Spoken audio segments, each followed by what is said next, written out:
Sabay-sabay natin alamin ang mga kaganapan na nangyayari sa ating bansa.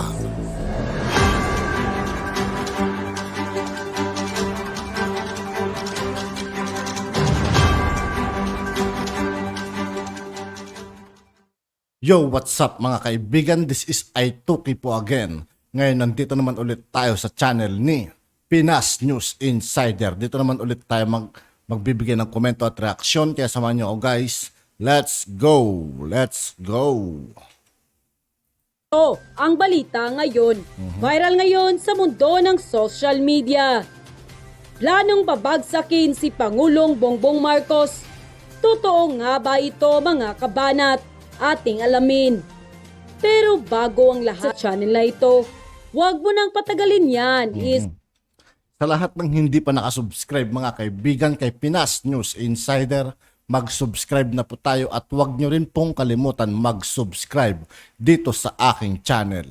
Subscribe mo na yan at huwag mo rin kalimutang i-click ang notification bell para updated ka sa lahat ng bagong video na i-upload namin.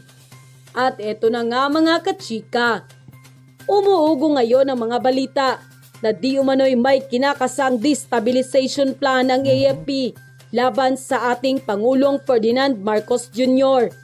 At ilan sa mga nakikitang dahilan di umano ng ating mga kababayan at ilang organisasyon ay ang panawagan ni DILG Secretary Benjamin Abalos na magbitiw na sa pwesto ang mga general at colonel ng PNP na sangkot sa iligal na droga. Pangalawa ay ang pagpapalit ng general ng AFP sa katauhan ni Andres Centino at General Vicente Bacaro.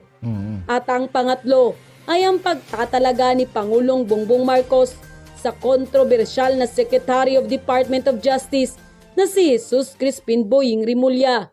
Bunsod na rin ang pagkakatanggal ni dating Bucor Chief General Bantag sa Bucor.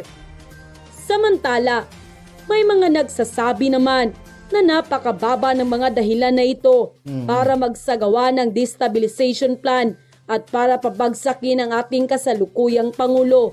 Sa kabila nito, nagpahayag naman ang pulisya. Bagamat hindi nila isinasantabi ang mga kumakalat na balitang ito, nagpaalala sila sa publiko na huwag maniniwala sa mga lumalabas sa social media. Kung hindi ito galing sa mga legit sources, ano na ang masasabi nyo mga kababayan?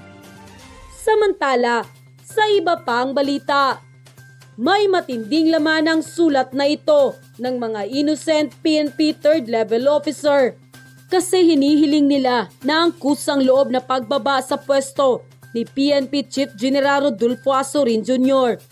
Punto nila, nangyari ang pagkakakumpiska sa pinag-uusapang 990 kilos ng shabu sa Tondo sa panahon na siyang Chief PNP. Nakalad ka rin daw ang kahihiyan ng buong organisasyon sa panawagan ng courtesy resignation sa mga colonels at general ng PNP. Noong mawala na daw ang tiwala ng Pangulo sa PNP, dapat daw na bumaba na lamang sa pwesto si General Azorin Jr.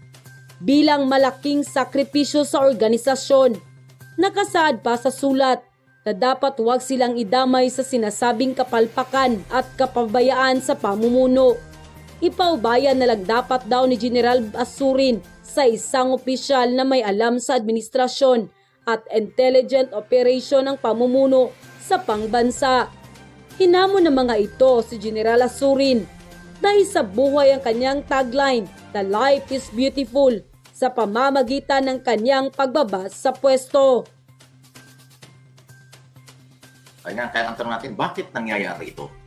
Bakit nangyayari itong ganito? Alam nyo, bilang background lang ako bago natin ituloy ito. Sabi ko sa inyo kahapon, ilang araw pag-uusapan ito. Kasi dati wala nito eh. Destabilization, kudita yan eh. Alam yung destabilization, pagtatangka, napabagsakin ang kasalukuyang gobyerno. Yan ang purpose ng destabilization. Ibig sabihin, merong hindi humasaya sa hangin ng militar at pulis ngayon, pero sila may nagdi-deny. By the way, nag-deny na po ang militar at pulis, hindi raw totoo ito. Pero hindi naman nila nag-deny na sila ay naka-red alert. Kaya lumabas sa social media kahapon na merong APC, may mga tangke-tangke, parang gano'n. Yung malaki ang gulong na sa loob ng camp, marami gumalaw. Eh, tinetesting lang daw yun. Napakababaw naman kasi ng dahilan. Kaya naman nakakaduda talaga. Naka-uniforme at kompleto ng armas yung mga pulis. Ano sabi nila, normal lang yun. Kaya, alam nyo, ilang background dito. Veterano po ako sa pagko-cover ng kudita. Mm-mm. Sa totoo lang, dito at sa abroad. Pinadala ko ng gobyerno nung panahon ng Iraq, Kuwait. Isa ako sa 9 na media man ay pinadala doon, nagkwento ko na sa inyo. Kaya sanay ako sawa. Talagang nagko-cover tayo kahit buhay ang nakataya. Dito sa atin, 7 kudita ng panahon ni Cory. Kung di ako nagkakamali, 4 lang ang totoo doon. Yung 3 doon, puro pananakot na lang sila lang. Kunwari nagbabaril lang, pero puro patas naman ng bala. Yung pinaka-critical ng panahon ni Cory, 1989, hindi na umuntik na tinamaan ako doon ng tora-tora ng paghahulog ng pompa dyan sa likod ng Campo Ginaldo.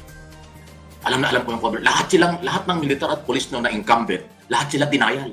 Hindi totoo, walang kudita, tapos na yan, hindi na maulit. Pero after 1 week, pumuputok ulit. Nagkakaroon ng pag-aklas. After 1 month, meron ulit. Kaya lahat ng denial ng militar at pulis noon, wala nang naniniwala. Kasi after ng kanilang denial na hindi totoo yan, relax lang kayo. After 1 month, di ba ilang 7 kudita nga ng panahon ni Cory, sunod-sunod. Kaya ngayon, hindi ko sinasabing itong denial ngayon ng PNP at ng militar, huwag natin paniwalaan. Kaya lang, nagdi-deny sila na walang ganito. Pero, gumalaw yung mga APC, yung malaking tangke, yung mga malaking gulong, yung malaking equipment ng militar dyan sa loob ng Aguinaldo, deployment. Ngayon, ang paliwanag exercise lang daw yun. Pinaiinit ang makina. Parang tinitingnan ko gumagana pa. Ano yun? Ang tagal-tagal nang wala namang balitang destabilization, hindi nyo pinagalaw ang APC, hindi kayo nag-rep dyan sa loob ng kampo. Di ba? Wala namang ganyan. Ngayon, nagpumutok yung destabilization. Sasabihin nyo, normal lang yan, wala. So, di ba? Kaya, paano kami maniniwala? Kailangan mag-imbestiga kayo. Unang-una, meron 2 memo Totoo. na nilabas sa probinsya sa Mindanao at saka sa Northern Luzon na nagdideclare sila ng red alert. Ibig sabihin, may something. Tapos ang Campo Crame, may galaw na gano'n. Hindi naman kayo nag-deny dahil nakita sa video at picture sa social media kahapon. So, ganito. Ito pong destabilization plan, pagtatangkang pagpapagsak ng gobyerno, yan ang ibig sabihin niya. May mga dismayado umano ng mga militar at pulis sa ating pamahalaan. Kahit anong sabihin nyo na hindi ito totoo, nakakasira sa imahe ng bansa. Nakakasira sa political stability. Nakakasira sa pagsisikap ni Pangulong Marcos na mapaganda ang bansa. Bakit ganito? Alam natin natin, destabilization, fake nga ba? Fake news nga ba? Yan ang tanong. Sabi ng militar at police, fake news yan. Pero ngayon, nag-iimbestiga sila doon sa galaw ng ibang mga opisyal. Wow. Kaya ang tanong natin, bakit ba nangyayari ito? Well, ang akin pong analysis dito at opinion, ay dahil nga ako dito sa magkakasunod na kahit pa paano, merong natuwa at merong hindi. Malamang yun. Ito nga pong courtesy resignation. Hindi ko talaga ganun kadali yan eh. Talagang merong sipa yan. Tatagal itong usapang ito. Hanggang hindi natutukoy sino yung involved sa illegal activities ng Colonel at General, hindi matatapos ito. At ngayon nga, merong report eh. Ilang opisyalis daw ng PNP nanindigan na hindi talaga sila magpapile o magsusumite ng courtesy resignation. O, di ba? May problema kayo. Kasi ilan po yung ayaw? 996 ba? Ano nga ba? 996 o 956? Basta kulang-kulang na 1,000 ang opisyal na General at Colonel ang dapat mag-file ng courtesy resignation dahil ang gusto ng DILG Secretary, ng PNP Chief, approve ng Office of the President, ng ating Pangulo. Inamin ng Pangulo, ito yun, kampanya niya sa cleansing sa ating hanay ng mga pulis. Kaya naman ginawa ito ng militar, ng ating pamahalaan, ng Pangulo, ang Secretary, kasi nga, mayroong kalokohang nangyayari. Na bakit nga ba itong mga general at pulis na ating pinapasweldo ay na-involve sa illegal drugs? Ngayon, doon sa issue naman ng military, ay dahil doon sa biglang pagpapalit ng chain of command or ng Chief of Staff kasi si General Bacaro biglang nagretiro, biglang nawala sa pwesto. Si Bacaro ang Chief of Staff na itinalaga ni Pangulong Marcos. At yung dating Chief of Staff na si Clemente tuloy, Centino. Si Centino, yan po yung Chief of Staff ni dating Pangulong Duterte, kung di ako nagkakamali, ng last year. Yan ang tinalaga ni Pangulong Duterte, kung di ako nagkakamali, na pinakahuli. Tama ba? Well, basta itinagaya ng Pangulo ng Chief of Staff dati. Pagpasok ng Marcos administration, tinanggayan, inilagay si Bacaro. General Bacaro. Pero hindi naman nagretiro si Centino kasi sa ang Forestar General, yung Chief of Staff, hindi nagretiro si Centino nang siya palitan ni Bacaro. So hindi ma-promote si Bacaro, lagi lang siyang Lieutenant General, hindi maging Forestar General. So ang ginawa ngayon ng ating Pangulong Marcos as Commander-in-Chief, tinanggal si Bacaro at ibinalik si Centino, General Centino. So merong iba doon, hindi man rin na-dismaya. Kaya yan yung mga issue. Yung pagpapalit ng Chief of Staff at saka yung courtesy resignation na ginawa ng PNP. Ngayon, pinapalabas nila kaya naka-alert lahat tigit dito sa Metro Manila dahil daw ng Black Nazareth. Nagamit pa yung Black Nazareth talaga naman. No? Anyway, good morning sa lahat ng mga deboto. Ingat po kayo ha. Sa mga deboto. Dahil sabi ng mga marami, mga 40 hanggang 50,000 yata kagabi. So ngayon, lalo na dadami yan. Ingat lang po. At yun na nga mga kababayan, ano At yun nga po mga kaibigan, dito po nagtatapos ang ating reaction video. Muli ako po si I2K ng Sundalo ng Dunggalo at 811. Maraming salamat sa patuloy na pagsuporta. Yeah, peace out.